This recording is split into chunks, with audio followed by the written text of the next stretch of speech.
Good evening, everyone, and welcome of Tech Biz.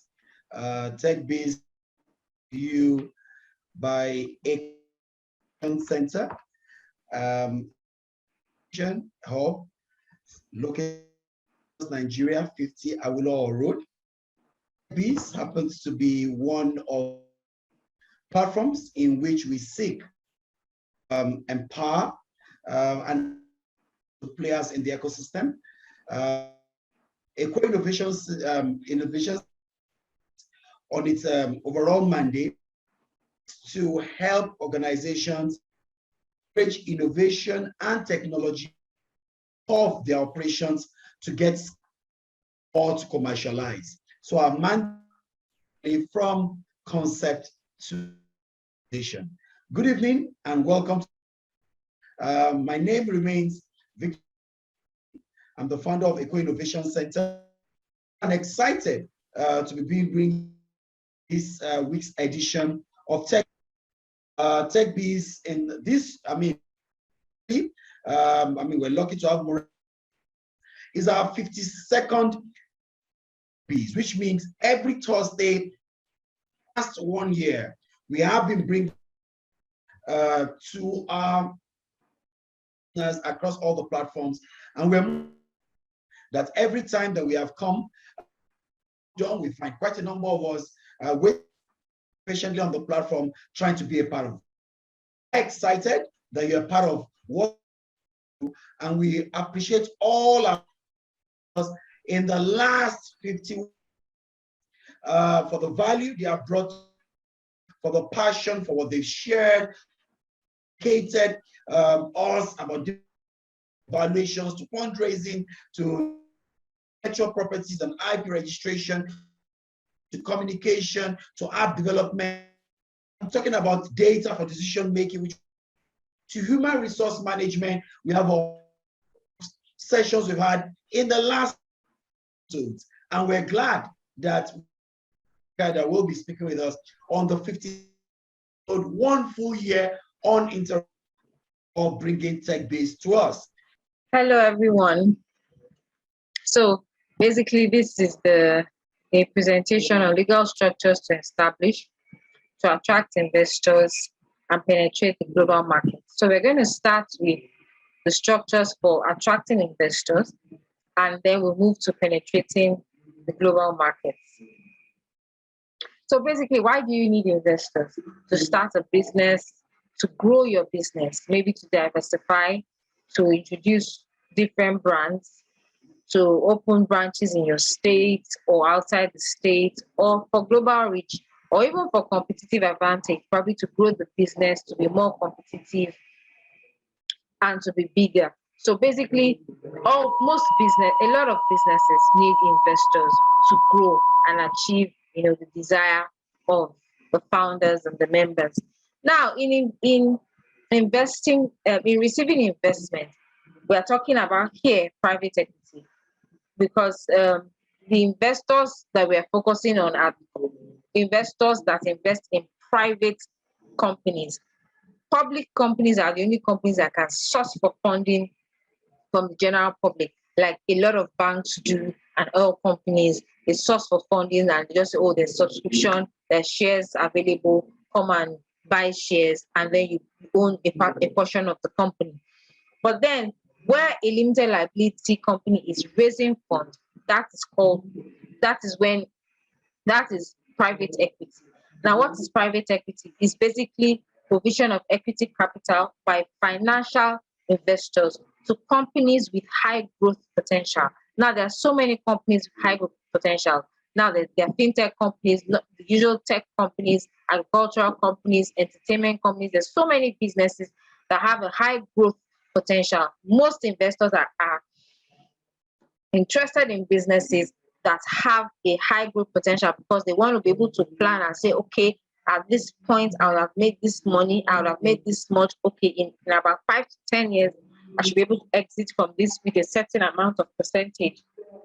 So basically, if you're considering investment, you need to also be sure that the nature of your business will attract investors. The nature of your business is a high growth business. It's something that has a potential to yield maximum profit in a short period. Because if it is a business that it will take so many years to make money, or it's not something that is that viable, investors will not consider your business. So basically, when a company is even interested in your business, it is they usually ask for a lot of documents. Now, this is called the due diligence process.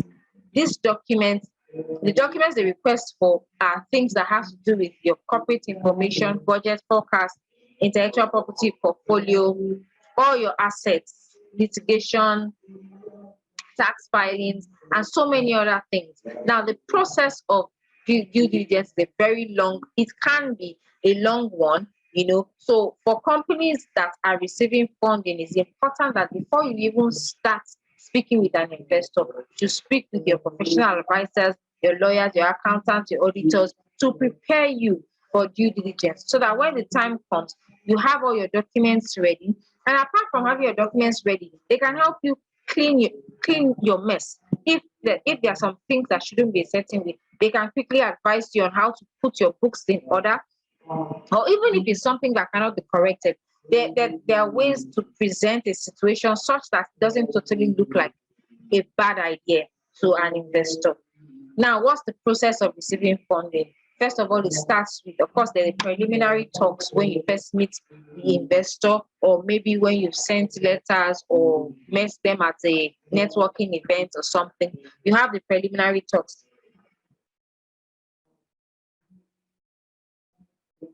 And then we also have, after the letter of intent, we have due diligence, which is what I just talked about. The due diligence is when they request for all your documents and they actually get all the information they need to see if this opportunity is viable or not.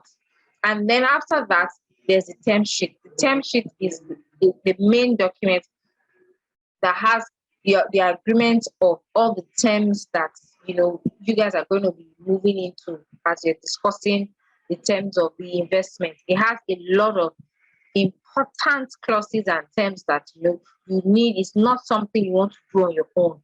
You need a lawyer, you need your accountant, you need the right professional advisors to guide you and to negotiate those terms intelligently so that you can come out with a good, with the best possible from the arrangement. After that, you have the long form documents. At this point, they probably already said, okay, they're going to invest in your company and you're going to now start implementing all the things you've agreed and some of the things that are also in the term sheet. So it includes things like your shareholders agreement, your vesting provisions, subscription agreement, any changes to the articles of association. The vesting provisions are basically provisions that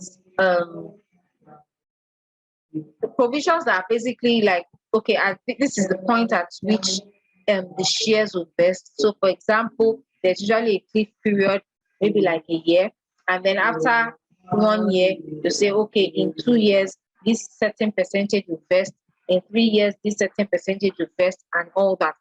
So that is usually that's what vesting provisions are like. But then for a company that is funding your business fully, the provisions will be different. So basically, you just need guidance as to how to negotiate your term sheet and then all the clauses in your long form document. And then, of course, once this document has been signed, you have you fix a closing date where all the parties come in, the agreements that have been agreed, you come in and you sign all the documents, you make arrangements for transfer of shares, issuance of certificates, and then the shares, the funding is transferred to the company's account. Of course, the company is now valued at a higher price because it has received funding, and then you can go for it into the market and implement all the things and your business plan and your goals to make sure that the business scales up. Now I'm going to talk about due diligence because this part is the make or break session of the investment process. If the investors are not satisfied with the things they see here, they may not invest in the company.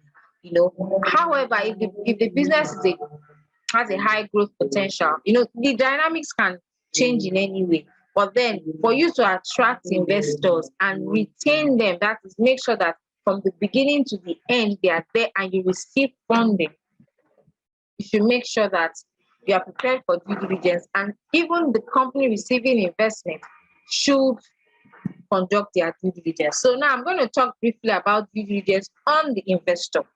Now, this is um, for the company that is investing into your company. It's in most times because startups or young businesses are in a hurry to get money.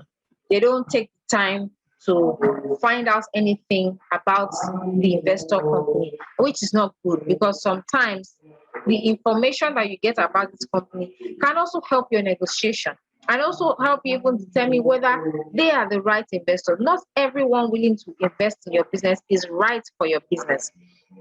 So you need to consider a lot of things. So, for example, you can request for the registration certificate and the constitution document. Have a feel of what this company is about, what they do, and just get all the available public documents you can about the company. Get a compliance declaration from them to ensure that they are compliant with their laws, so that when they're investing in your company, any non-compliance on their own part doesn't affect their investment into your company. Because don't forget, when they invest in your company, they own a portion of the company. So where they don't comply with laws on their own part, or where they are liable to fines or penalties or attachment of their assets or shares, this will ultimately affect your business. Now, if you're receiving investment from an American company, you need to ensure that the company is an accredited investor. Now, for the kind of monies that people receive these days, you're looking at $1 million, $2 million. Most times, those companies are already accredited investors. If the investor is a private person, you need to make sure that the person is earning at least 200, has a net worth of about $200,000, and is also expecting that amount of of money, you know, in the coming year. And if it's a couple, about $300,000. So basically, just make sure that you have the right advice and all that. Now, for a company, what's their track record? We've heard of investor companies that go and invest in a company, and then they understand their business model. They learn and take everything from that business, probably in the space of 5 years. They make their money and then leave the company high and dry. Now, this company too has also made money and is scaled up. But the company who invested can now go start up that same business in a larger scale, And this may now affect your own business, because they will now be major competitors, because they have all your trade secrets. They have the way your sales strategies, everything, which, in a way, it can work against you, and so it's important that you know the track record of these companies. Research about them, ask about them. If they funded other companies in the past, ask those companies, see if you can reach out to them and say, okay, what was the relationship like? Not every investor is a good investor. You need to protect your business and get the right people to come on board. Now, what is the vision of this company? What is the vision of the investor for your company? What are their plans for your company? It's not just about making money. What the money they invest is supposed to scale up the business, but then it's important to have an idea of what they want for the company. What is their vision for the company, and see if your objectives align and all of that. Now, when you speak with them, you have an idea of what exactly they want from you. It's important that you understand how the terms you have with your first investor will affect your next round of funding. Sometimes they have very stringent terms, and by the time your next investor is coming in, they are going to request for your shareholder agreement for the previous investment. They will look at all the clauses, and sometimes they will now start to ask for the exact same type of clauses, or ask for something more, which puts you in a very difficult position. So it's important that you conduct all these searches and make sure that you do your due diligence, and not just focus on getting money. Now, we are now going to move to the company receiving the investment. Now, this is the main thing because it's important that your structures are in place. Companies that don't have a good structure hardly get funding. If they give you funding, it's probably a little amount, $5,000, $10,000 can come as maybe just as grants, or maybe some form of investment. But there's only so much you can do with that amount to scale up your business. So if you want to get the big mix, then you have to make sure that you put the right structures in place. So, for example, there are people that say, okay, they want funding and they're running a business, is a registered business name in Nigeria. And I'm like, okay, but this structure cannot allot shares to anyone. So nobody is going to, I mean, if anything goes wrong with the business, they're going to be suing you directly or coming for your personal assets. So it's basically like investing into someone's personal life. And nobody's going to tie their money down that way. So the first thing you need to do is make sure that you're running a limited liability company, at least here in Nigeria, to receive funding.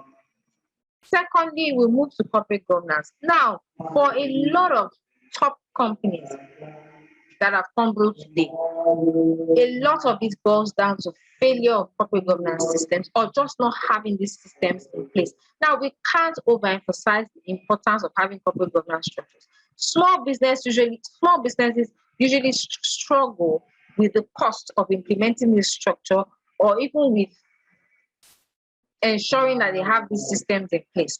And as much as possible is so important, even if it means that you speak to your professional advisor to create a plan, even if it's a parent plan or some kind of plan that works for your business, whereby you can get the right hands on board, the right professional advice, and also have the right systems and value so that your business is structured in the right way to receive funding. So you need to have uh, policies and systems on transparency, accountability, risks, and for example, ensuring that your directors do their fiduciary duties. Make sure you have your board meetings, the role of whistleblowers, external auditors, your accounting systems, legal matters. Make sure that system is tight. Now we cannot cover the whole gamut of this corporate governance in this session, but then you can get more details when you speak with your advisors, but it's just important that you have corporate governance in place. The nature of your business will determine the kind of policies and systems you need to put in place. Now, I've talked about company meetings. Have your board meetings, have your statutory meetings. Make sure there are minutes, make sure there are resolutions. Investors want to see your resolutions. They want to see your decisions, the decisions that have been made at your board meetings, the basis for the decisions, the directors that are active and those that are not active, the things that have gone on in the business. They want to see all of that. You should also have a business plan, of course, before you even start pitching. You need to have a business plan. Have a business plan that is in writing, and also one that is recorded, a video business plan. And then, of course, valuation. At the point for a small business, a lot of times you struggle with valuation and like, oh, okay, this business is very young and all of that. But in putting structure in your business, you are increasing the value of your business.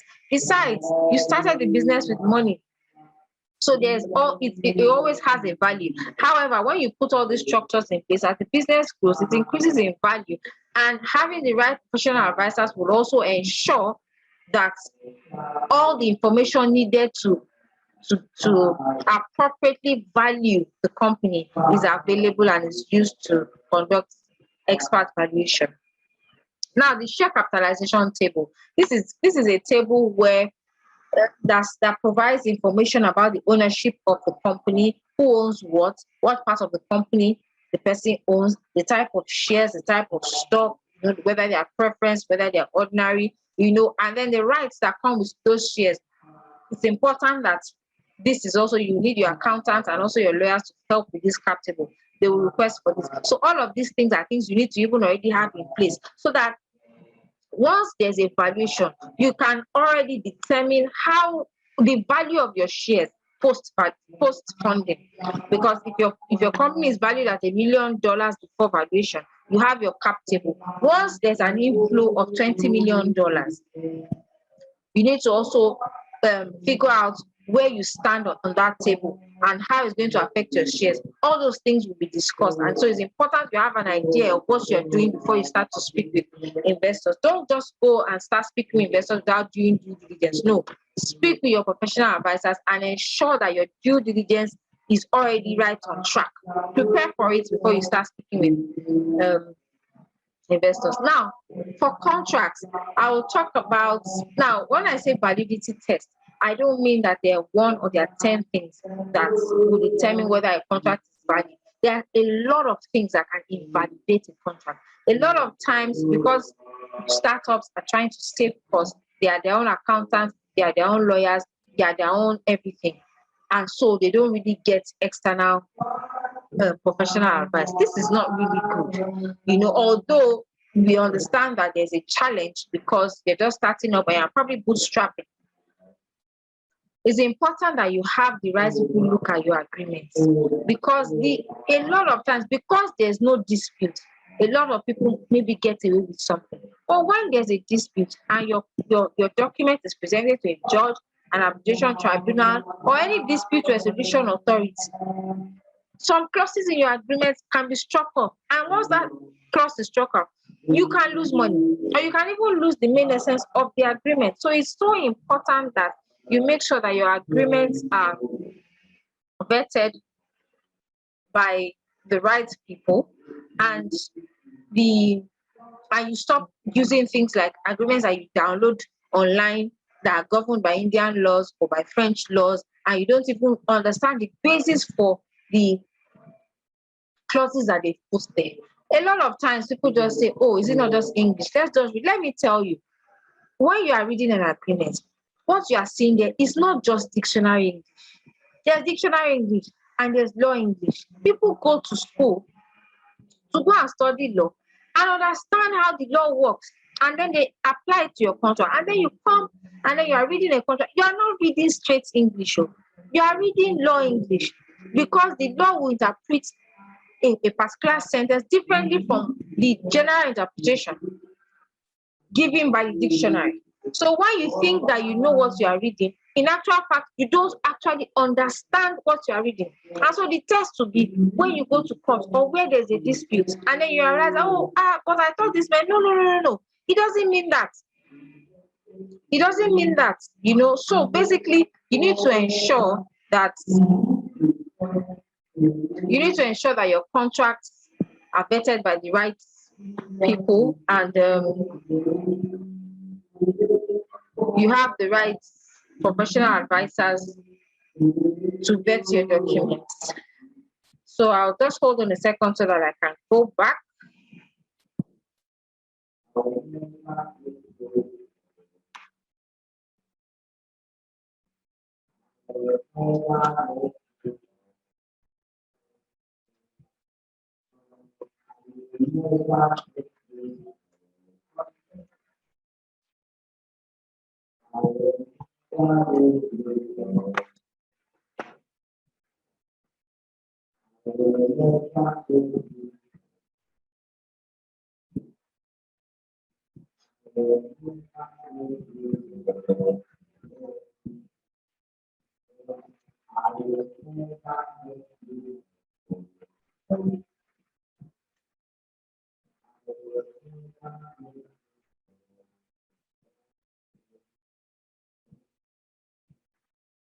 Okay, so we're just going to go ahead.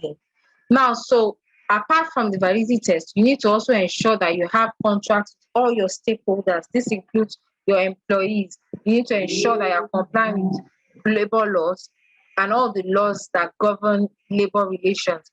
You need to ensure you have contracts with your vendors, with your business partners, with your consultants, with all your stakeholders. When people don't have agreements, it's like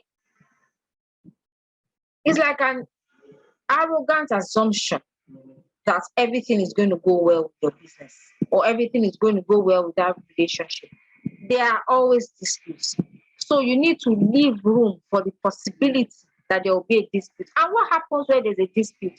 You rely on the fact that you guys are friends or family, or you met at a function, or you guys have done business in the past. You don't know. At that point, everyone is going to try and save as much cost as they can save and minimize any losses. So you're not going to be considering relationships at that time because there's already a dispute. So why not just prevent what can possibly go wrong and have agreements? And that way, when you have an agreement, it sets the tone of your relationship. It ensures that everyone understands what is required of them from the other party. So please don't undermine the importance of having your agreements. Now, intellectual property. Now, this is an area which a lot of people are still maybe just taking their time with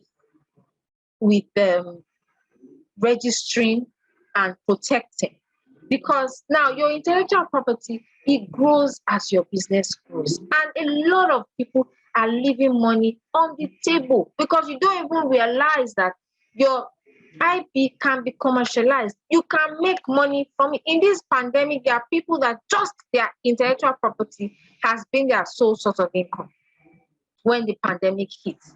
So as your business grows, the value of your IP is growing. There are other people that are interested in what you're doing, and they might not really have what you have, and they want to ride on your back by using your IP. Now, when they do that, what happens? Whatever it is they are doing, wherever they're doing it, you can get a percentage of that just by protecting your IP.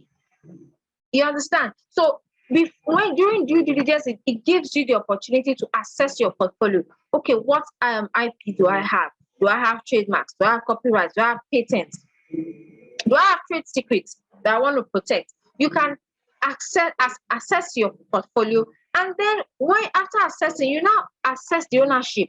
For example, employee employer. There are times that an employee is the one that creates a particular trademark or creates a particular IP, and because your employment agreement does not have some terms on who owns the IP whilst in employment, you leave a lot of things to chance, and this is not good. A lot of times an employee leaves and they live with the company's IP. Meanwhile, the company has provided resources for it, the company has provided a platform for it. So there are so many things. You need to also assess the ownership rights of all the IP that you have. You might go over your IP and you realize you are not the owner. When it comes to commercializing, you will find that you need to start asking one former staff that left your office for the for permission to use, or for the right to license it or something. And then what happens? You're losing money. You are losing money. If, for example, you are into tech or development of softwares, if your developer develops a particular software, develops something for you, and you don't have an agreement to state that this thing you are developing, it belongs to me. By the time you want to sell it, or you want to assign it, or whatever it is you want to do to commercialize it, you realize that you have to go back to that person, and the person will take a percentage of the money, if not all. So you need to first of all, protect your IP. You need to assess your portfolio. You need to assess the ownership, and then you now move to valuation. By the time you do all of this, you have an idea of the value of your IP. You can also get an expert valuer to ensure that they can determine the value of your IP. And then you now move to commercialization. This is the sweet part. A lot of industries, the entertainment, technology, manufacturing, they make money from IP. I put the example of the EA Sports, it's in the game. This EA Sports, it's in the game, was voiced by Andrew Anthony sometime in the 90s, early 90s. But then they registered it's in the game. EA Sports registered it as their own IP. Now, Andrew's friend just called him and said, "Oh, okay, please, can you just come and do a voiceover for us?" I said, "Okay, no problem, free of charge. I'm going to come." He went, he did it. EA Sports has his voice has been featured in over 100 games. They've since generated over $40 billion for something he did free of charge, for something that he naturally already had the IP rights and could have just registered it. Now, it's not as if you get the whole $40 billion, but at least would have been paid annually or monthly a percentage of this money. A lot of people don't even just decide not to work again or just do something that gives them fulfillment but not giving them money. But they already have a source of income just by their IP. So when you don't when you don't protect your IP, you don't access it, you don't ensure that when you want to own the IP, you own it, you don't know the value or even you haven't considered the possibility that your IP can be commercialized. They are leaving money on the table. That's what you're doing, and it's not good. Now, move to data protection policies. Most companies, I mean, in Nigeria, of course, there's a data protection law, and the data protection regulation creates fines of between 2 to 10 million naira for people and companies that violate or breach these compliance regulations. It's important that you understand data protection laws. And foreign companies will always ask you about this thing. I spoke with a research company about 3 days ago. How they got my number, I don't know. But they called me, and then the lady said, oh, they would like to find out a few things about me, about my business and this and that. And she would like to record. Now, before recording, she now said, okay, they would like to read out their data protection policies. Now she read a summarized version of that over the phone. That's to tell you how important data protection policies are. You need to be aware of those policies so that you don't just pay money for a fine and lose money just because of ignorance. Next thing is disputes. You need to, first of all, make sure that you have the right advisors so that you can avoid disputes. And of course, disputes can also be inevitable. So you need to also, those are the things they will ask you. You know, if you have litigation matters, if there are any foreseeable disputes, you need to put them together so that your investor has an idea of what's up against them. Make sure that you're paying your taxes. Make sure you're paying taxes, even though for venture capital companies, there are some tax incentives, you know, but of course, before you receive funding, you need to make sure that you're paying the taxes. They also want to know your debt portfolio. Have you received funding in the past? They want to see details of that. If you're owing money, they want to have an idea of where your company stands as it relates to debt. Make sure that you're compliant with regulatory and statutory laws and policies. This is basically to make sure your company is in good standing, has a good reputation, and you avoid spending money on fines and penalties. Compliance is cheaper. Compliance is cheaper because you will never ever, you won't get away with it. It will catch up with you and you pay penalty on it and you pay interest on that penalty. So compliance is cheaper. Now, moving to professional advisors, a lot of startups, like I said, you just bootstrap and you make sure you are the lawyer, you are the accountant, you are the auditor, you are the one doing everything. It is understandable. However, you need the right advisors. So get advisors that can align with your business values, and also let them know, okay, this is the stage they're at. See if they can map out a plan for you or something that works for your business in a way that you can still have good advice. When you're seeking investment, you can't do it alone. You need to have the right team. You can't do it alone. You need to have the right team to prepare you to receive investment. Now I'm going to talk about the game theory. Now, the game theory is basically how your actions are dependent on another person's actions and what can possibly happen because of another person's actions, and then the incentives that are attached to those actions. I gave the example of the prisoner's dilemma here, and I was saying that if you watch crime drama like Chicago PD or Law and Order Special Victims Unit, anything about police investigation, robbery, crime, you will see that usually when they catch 2 or 3 people, they take them to the police station, they put them in 3 different rooms, and they are trying to get each person's story separately. They're trying to see how one person can snitch on the other person. And then they say things like, oh, if you tell us this, if you snitch on this guy, then we're going to give you this plea deal. we're going to give you this, we're going to give you that. Now, if all three of them work together, they can get a fantastic deal and work out of that situation much better than if they all snitch on each other. Because if they snitch on each other, one person is just going to go with a little punishment while the others take the most of the punishment. Now, if you notice, most times when their lawyers come into in the investigation or the discussion room, they just say, oh, please don't talk to my clients anymore. You don't have the right to talk to them. Make sure you don't say anything. They're saying that because they know that these police officers are trying to exploit you. Now, your lawyer or your professional advisor has worked with investors and has worked with companies that receive the investment. So they can foresee all the possible ways that the negotiation can go. They can see how best. They know where your weak points are, and they know where your strong points are. They can help you play your negotiation card, and they know what card to present at the beginning, what card is your joker, and that just changes the game for you. So you need to make sure you have the right team to help you negotiate so that you get the best deal in any private equity investment transaction. Now, we're going to move to global expansion. Now, if you want to expand globally, of course, you're going to take into consideration all the things that I've mentioned, but you're going to consider that in another jurisdiction. In another jurisdiction.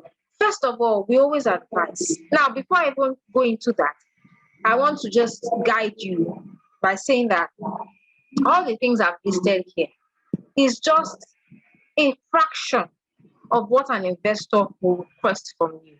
They will ask for loads of documents, like much more than all I've requested here.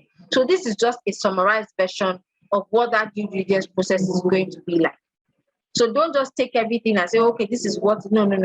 Still get advice, because on each point, there are other things that are broken down underneath, and there's some other points that are not even here. So now with global expansion, first of all, when you want to break into new markets, I always say conduct your due diligence. Conduct due diligence in that country. Make sure you understand the laws that apply to your business, so that once your business comes in, it hits the ground running. You are not going to be hit with fines. You're not going to be hit with all kinds of unnecessary payment. You just be wasting money. If you do your due diligence, you know what permits to get, you know what approvals to get, you know what incentives and benefits you can get, and for what period. You're just ready. Don't just enter into a market, oh, I want to have money. Otherwise, you lose money.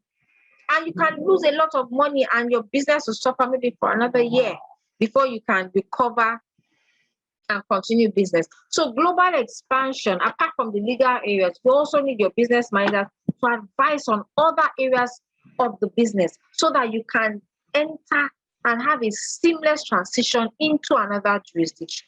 Now, what are the things you need to consider? I've talked about the governing law. This is where legal due diligence comes in, because it's important that when you do that due diligence, you codify all the laws, regulations, and policies that apply to your business. Now, if you have that as a Bible and you are using that to prepare for your global expansion, I mean, you will hit the ground running. You will be ready when you enter new waters. You won't be saddled with fines and all of that. You'd have gotten your permits. You know what laws apply to you, and you would have gotten everything ready.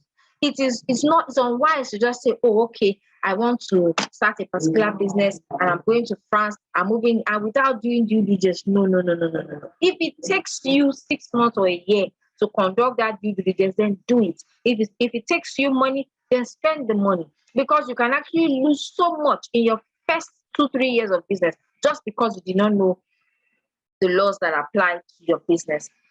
That is that. So secondly, of course, make sure that you have contracts. You are in new waters. There are a lot of businesses there people there that want to take advantage of you, because they know that you're just coming into the country, you're just coming into new waters, and they will try to take advantage of you. Make sure that you have contracts with all your stakeholders. Make sure that you have the right team that can guide you through the process so that nobody takes advantage of you whilst you're trying to get into a new country. Now, you also have to consider the structure. For example, you want to receive equity here in Nigeria. The structure is usually a limited liability company, and for bigger establishment, a public company. However, if you go to a country like Canada, a limited liability company is run like a hybrid version of corporations and partnership. So it's like running a personal business. Nobody is going to fund your personal business for you, and you will not be able to separate yourself from the business. So if you want to register a company that can receive funding in a place like Canada, then what you need to register is a corporation, not a limited liability company. So if you just go, oh, okay, please help me register an LLC, and then you start. By the time you have implemented so much structure and spent money, you realize that you have built a building on sand, and then the thing just comes crumbling down. You now have to go and start again, register a corporation, and see how you can transfer that structure to the corporation, and it will cost you money and time. It will cost you money, time, and opportunities. So it's important that you do your due diligence. Due diligence. Secondly, what's the form in which you're opening or entering a new country? Now, are you going to start with, maybe first of all, I want to register a company, or are you going to have a joint venture arrangement, maybe where you have a partner that is there? You're still running business here in Nigeria, but then you have a partner there that does everything for you. Other times, you can also do maybe like e-commerce sales. For example, there are people, they are here in Nigeria, but their products are sold in America, in England, in France, in Germany, because they sell on platforms like Amazon, eBay, and all of that. Because buyers there are from all over the world. So your products are all over the world. So there are so many ways in which you can go global, depending on the nature of your business and the stage at which your business is at. Then you want to open a foreign branch office. If your business needs to open a foreign branch office, what are the requirements? Some of these companies require that you have a director that is resident. You need to have a shareholder who may not be resident. You might need to have a company secretary. You might need to have an auditor, and you're not there. So you might need to engage agents to help you do this. So these are some of the things that you need to consider. What type of structure do you want? When you decide on the structure, then you know what are the laws and the measures that are applicable to you.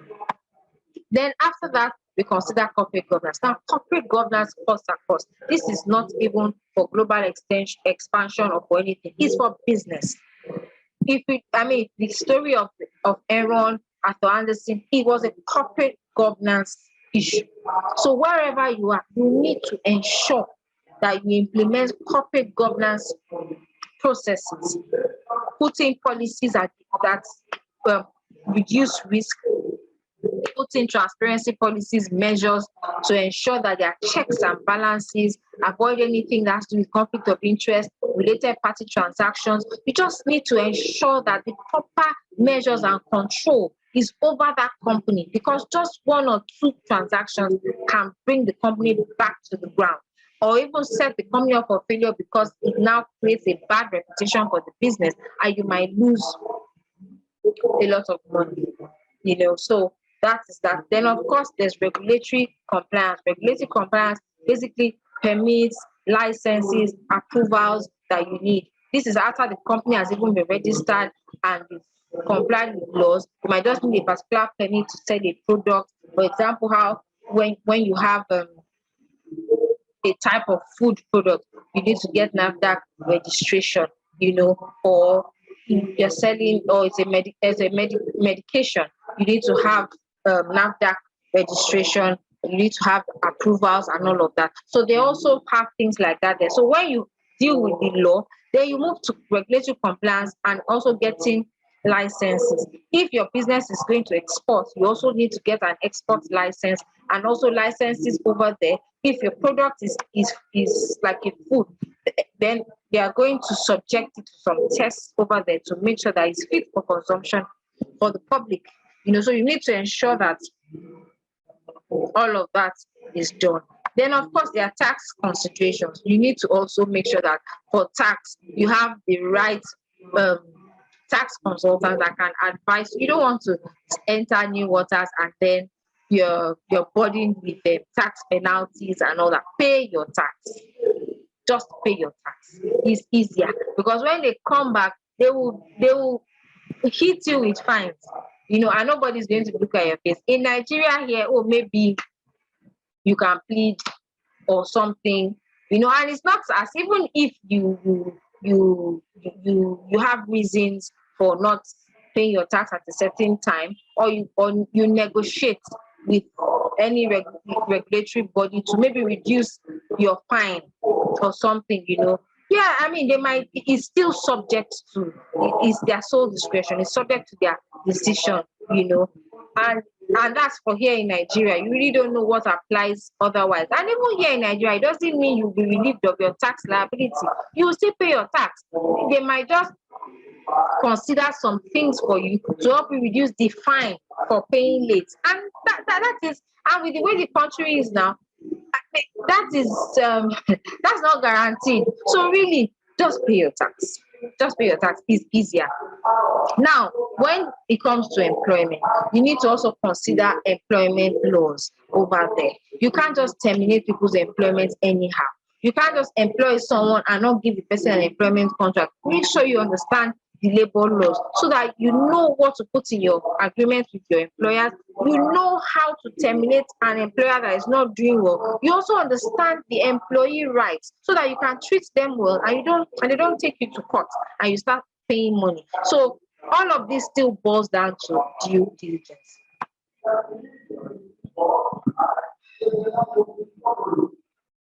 Now, of course, yeah, this is still part of taxes, securities laws, and remittances, and all of that. So basically, it still boils down to understanding the laws and the liabilities in the country that you're moving to. So quickly, we'll also go to data privacy, intellectual property, technology, information law. Basically, all these jurisdictions have laws that govern this area, these areas. So it's important that you understand the data protection laws, know how to use people's data and information. Know, even when you are giving the data to a third party, make sure they are subject to the same data protection laws that are guiding your business. Anything that has to do with intellectual property, make sure you protect it. If you're even in Nigeria and you're selling your product in America, make sure that you have registered the name of that product over there. Because anyone can come and say, okay, I have this, this is my trademark, or this is my IP, and then you are losing money. So once you are in new waters, make sure that you register your intellectual property. Now, I had mentioned something about the Yoruba saga, which was on social media some weeks ago. Now, there was this British company, I think it's called Timbuktu Global. They retail wares, and so someone here in Nigeria wanted to trademark a name that had Yoruba in it. And there was an opposition that, okay, this name has done. When they conducted their search, they found out that it was a company owned by two British citizens. And looking at it like, okay, you sell wares, retail wares, what does this have to do with the Yoruba culture or anything that has to do with Yoruba? Why do you have that name trademark? And then it became such a revolution on social media that they now sent mails saying, okay, that they're ready to surrender. Initially they had even suggested that they sell the trademark to this person. This is called intellectual property squat.